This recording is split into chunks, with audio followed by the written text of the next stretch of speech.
मन के अंदर गलत इच्छा उत्पन्न हो रही है, चोरी करने की या झूठ बोलने की या ज़्यादा खाने की, तो उसको कैसे दूर करें? यदि चोरी करने की इच्छा उत्पन्न हो रही है या ज़्यादा खाने की इच्छा उत्पन्न हो रही है, तो फिर उससे चोरी कर लेंगे, ज़्यादा खा लेंगे, तो उसके संस्कार पड़ेंगे, इच्छा के भी संस्कार पड़ेंगे और वो इच्छा दोबारा फिर चोरी करने के लिए, ज़्यादा खाने के लिए प्रेरित करेगी और ऐसे उसके फिर संस्कार मजबूत होते जाएंगे, अविद्या बढ़ेगी, राग द्वेष बढ़ेंगे, स्वभाव चिड़चिड़ा हो जाएगा, सहन शक्ति कम हो जाएगी, हिंसा होगी, ईश्वर अप्रसन्न होगा, छोड़ेगा नहीं। इसलिए सावधान हो जाओ, ऐसा विचारना चाहिए। बिच्छू का डंक तो खा लेंगे, लेकिन सांप का डंक नहीं खाना।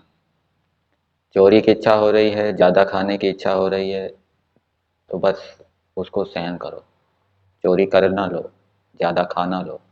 ज़्यादा खा लिया, चोरी कर लिया, तो ये तो सांप का डंक हो जाएगा। सांप के डंक से मर भी सकते हैं, बिच्छू के डंक से उतनी हानि नहीं होगी। बिच्छू का डंक खाने से हम दूसरे से अपनी आंख मिला सकेंगे, वाणी में दम आएगा, जोर से बोल सकेंगे।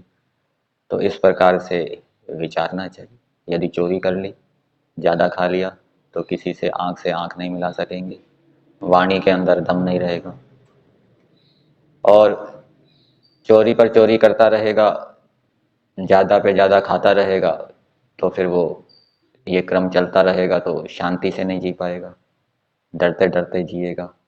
तो ये भी कोई जीवन है? क्षणिक सुख के लिए जीवन भर की शांति क्यों खोए? बुद्धिमानी किसमें है, बुद्धिमत्ता किसमें है कि वो क्षणिक सुखों के पीछे अपने जीवन को बर्बाद ना करे। जो संस्कार बना दिए फिर उन्हें मारना भी होगा। अब इच्छा की है, उसके संस्कार बनेंगे, फिर उसको मारना भी पड़ेगा। और इच्छा करने के बाद फिर चोरी कर ली, ज़्यादा खा लिया, उसके भी संस्कार पड़ेंगे, उनको मारना पड़ेगा। फिर संस्कार को मारने के लिए फिर समय लगाना पड़ेगा, शक्ति लगानी पड़ेगी। जीवन पहले ही छोटा है, रोगी हो रहा है, अनेक रोग लगे हुए हैं, रोगों में इतना समय जा रहा है, अतः उन्हें बनने ही ना दिया जाए।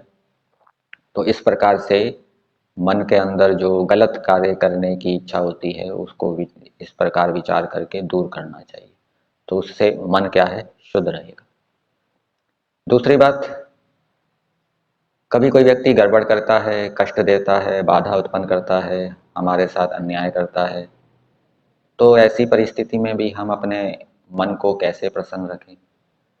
तो उसका उपाय बताया गया कि ऐसा विचारो कि ये जो व्यक्ति है, जो हमें कष्ट दे रहा है, बाधा दे रहा है, अन्याय कर रहा है, ये मोक्ष की यात्रा को हमारी जल्दी कर देगा, जल्दी से हम मोक्ष की ओर जाएंगे, मोक्ष की ओर हमारी गति क्या है, बढ़ जाएगी। क्योंकि यदि संसार में इसी प्रकार से रहेंगे तो पता नहीं कौन कौन कष्ट देगा, बाधा देगा, क्या उसी से हम दुखी होते रहेंगे, पीड़ित होते रहेंगे? नहीं, हमें दुख नहीं चाहिए, हमें तो सुख चाहिए, मोक्ष का सुख चाहिए। तो फिर उससे फिर व्यक्ति जल्दी जल्दी मोक्ष की प्राप्ति के लिए प्रयास करेगा कि भाई संसार के अंदर तो ये होता रहता है, कभी कोई कष्ट देगा, कभी कोई बाधा देगा, कभी कोई अन्याय करेगा। एक कुत्ते का उदाहरण दिया है। एक कुत्ता हरिद्वार जाने के लिए दिल्ली से गाजियाबाद पहुंचा, वहां के कुत्ते पीछे पड़ गए तो दौड़ मारी, तो मेरठ फिर मुजफ्फरनगर पहुंच गया, मेरठ में भी वहां के कुत्ते पीछे पड़ गए, तो उसको भगाते भगाते फिर वो वहां मुजफ्फरनगर पहुंचा। इस प्रकार उसकी सारी यात्रा 15 दिन की थी, लेकिन 5 दिन में ही हो गई। तो जाति भाइयों की मेहरबानी से उसकी यात्रा थोड़े समय में ही हो गई, जल्दी से वो अपने लक्ष्य की ओर पहुंच गया।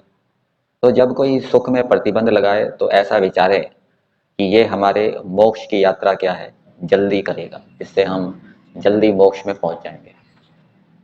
यदि विचारने का ढंग नहीं आया तो देर भी हो सकती है और हो सके पहुंचे भी ना, वापस घर आ जाना पड़े।